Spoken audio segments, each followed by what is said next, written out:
The U.S. will take over the Gaza Strip, and we will do a job with it too.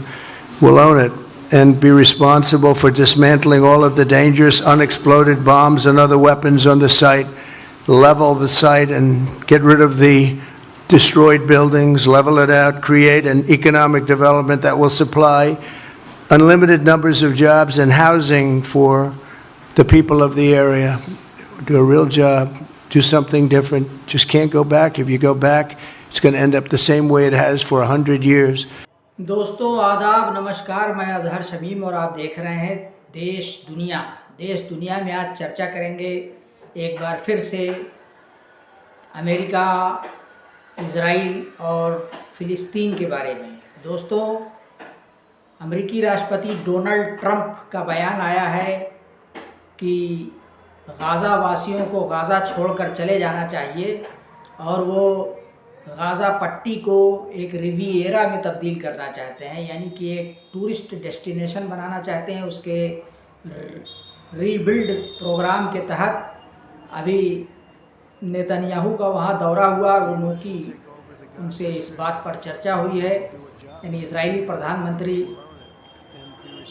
Netanyahu और Donald Trump दोनों मिलकर अब इस योजना पर काम कर रहे हैं कि किसी भी तरीके से गाज़ा के फ़िलिस्तीनियों को गाज़ा से बाहर कर दिया जाए और पड़ोस के मुल्कों को यानी ख़ासकर जॉर्डन और मिस्र पर दबाव बनाया जाए कि वो इनको अपने यहाँ रख लें और सीनाई के रेगिस्तान में मिस्र में बसा दें, जॉर्डन अपने यहाँ रख ले। हालांकि जॉर्डन ने पहले ही मना कर दिया है। जॉर्डन में पहले से ही बहुत फ़िलिस्तीनी आबाद हैं, शरणार्थी वहाँ रह रहे हैं, यासर अराफात के ज़माने से रह रहे हैं।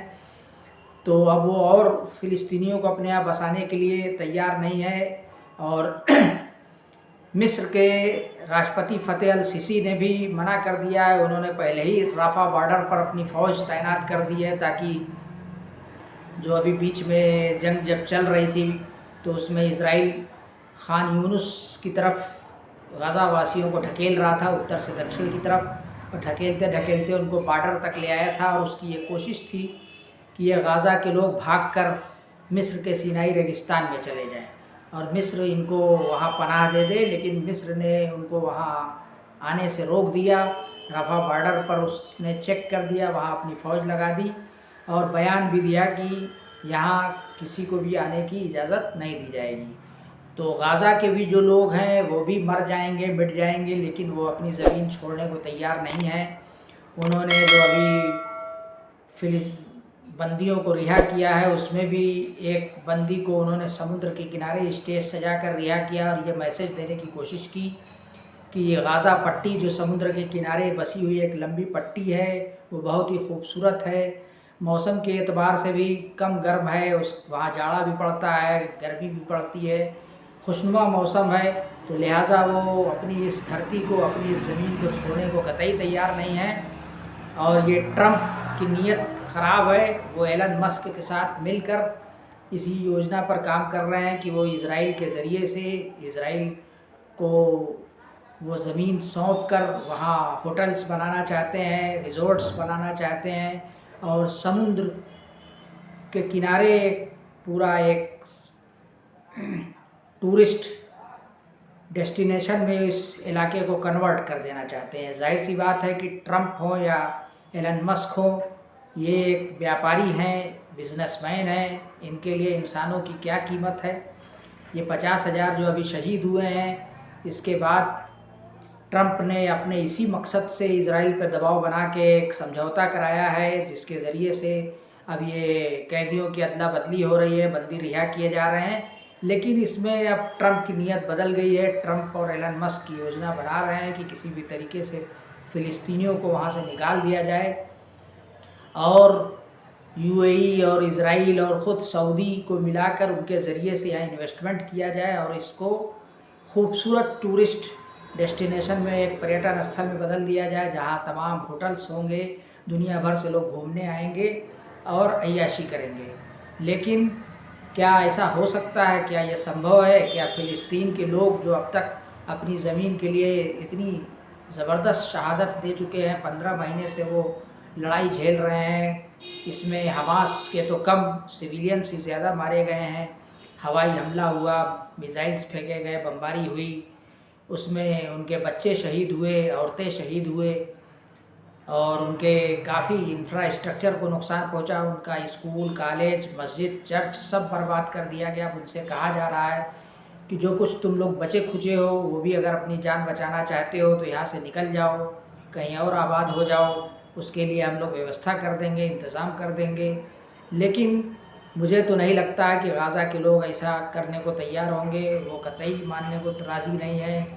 हमास ने भी बयान दे दिया है और वो कहा है कि वो गाज़ा छोड़कर कहीं नहीं जाने वाले हैं। तो क्या दोस्तों फिर से जंग शुरू होने वाली है? नेतन्याहू जो आया है और उस ट्रंप के साथ उसने जो तबादले ख़याल किया है, जो विचार विमर्श हुआ है, कहीं ऐसा तो नहीं कि ये उस बंदियों को रिहा कराने के बाद फिर ये जो सीज़ फायर चल रहा है वो ख़त्म हो जाए या इसको तोड़ दिया जाए और फिर से गाज़ा पर वही बमबारी हो, वही मिसाइल और बमों की बारिश हो और रोती कलपती चीखें, बच्चों की लाशें और बूढ़ों की, औरतों की चीख और कटी फटी लाशों को ही देखना पड़े। दोस्तों ये बड़ी बुरी स्थिति होगी और ऊपर वाले से तो यही उम्मीद है, यही कामना है कि वो इसको नाकाम करे, जो ये ट्रंप की साजिश है इसको परवान न चढ़ने दे। हालांकि अभी सऊदी अरब ने भी जो एक इज़राइल के साथ उनका एक अब्राहम अकॉर्ड हुआ है, अमेरिका भी इसमें शामिल है, उसको फ़िलहाल उसने टाई अप करने से, उसको मानने से इनकार कर दिया है। सऊदी अरब का ये बयान है, उसका कहना है कि जब तक इज़राइल फ़िलिस्तीन को मान्यता नहीं देगा और गाज़ा वासियों को आज़ाद नहीं करेगा, उनके मुल्क को तस्लीम नहीं करेगा, वो इज़राइल के साथ कोई संबंध नहीं स्थापित करेंगे। अब देखते हैं कि वो कहाँ तक कायम रहता है। दोस्तों मैं अज़हर शमीम और आप देख रहे हैं देश दुनिया। आपसे गुजारिश है कि देश दुनिया को ज़्यादा से ज़्यादा लाइक कीजिए, शेयर कीजिए, इस पर कुछ ना कुछ कमेंट करिए और अगर पहली बार देख रहे हैं तो सब्सक्राइब कर लीजिए। शुक्रिया।